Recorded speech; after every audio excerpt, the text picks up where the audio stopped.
Hello, and welcome to Cocktails with a Twist of History, your digital destination for all things cocktails.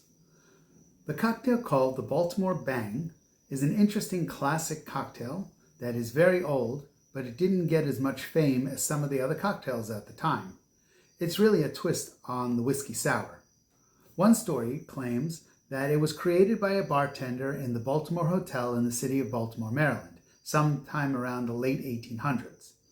I think it really would have been the Biltmore Hotel. That was one of the nicer hotels at the time.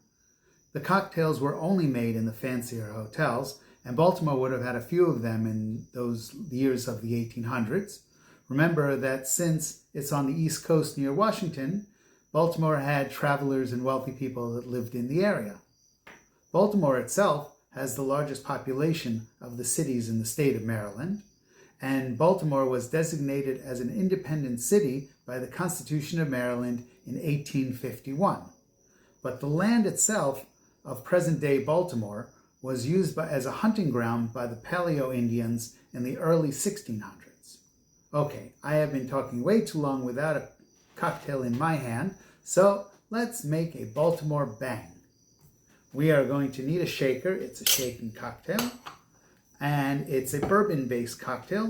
Some people say it's better to use rye in this one. I don't know. I'm going to use the bourbon, and we're going to see how it comes out.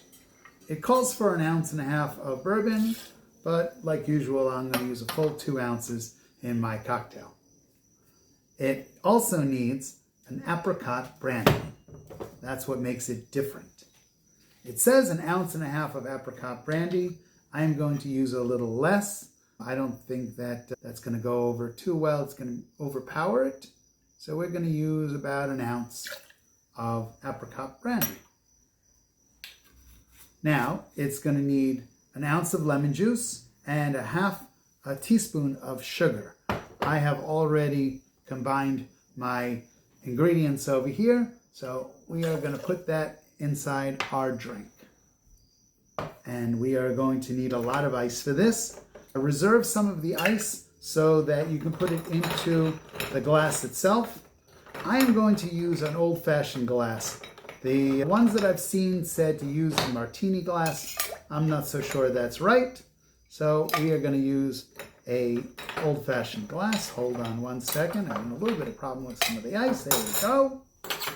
We're going to put our cover on, put our cap on. Make sure to hold it and shake. Now, like a regular old-fashioned, this doesn't need too much shaking, but we're going to give it a good shake.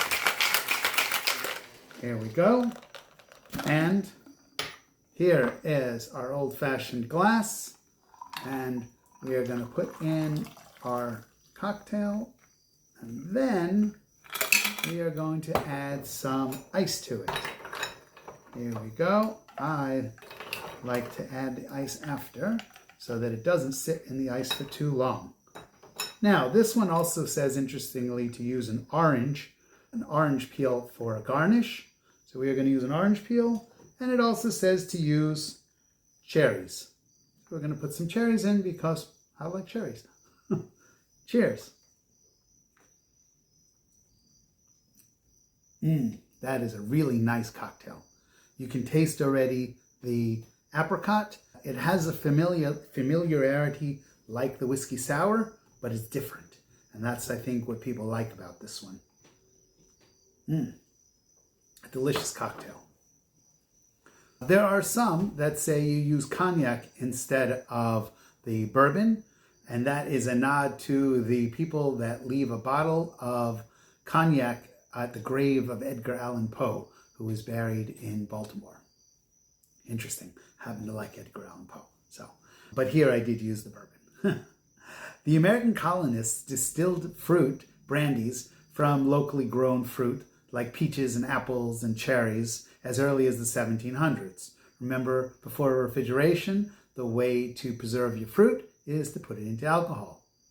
Apricot-specific brandy rose in popularity in the eras of the classic cocktails. It was something that was unique, and so I think that's why they liked it. Early apricot brandy was often a liqueur made from infusing a grape-based brandy with fruit juice and sugar.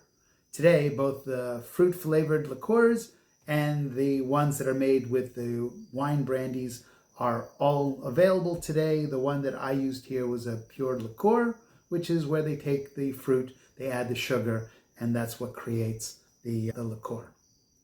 I like the Baltimore Bang because it's something that you can order in the bar and not look like you're just having a same old whiskey sour. It's something unique. It's a good conversation starter, right? I'm ordering a Baltimore Bang. And if the bartender doesn't know what it is, you say you take a whiskey sour and you add apricot brandy. And nice and easy. Anyway, cheers.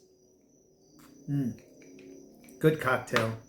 As always, please, we want you to send us more information if you have.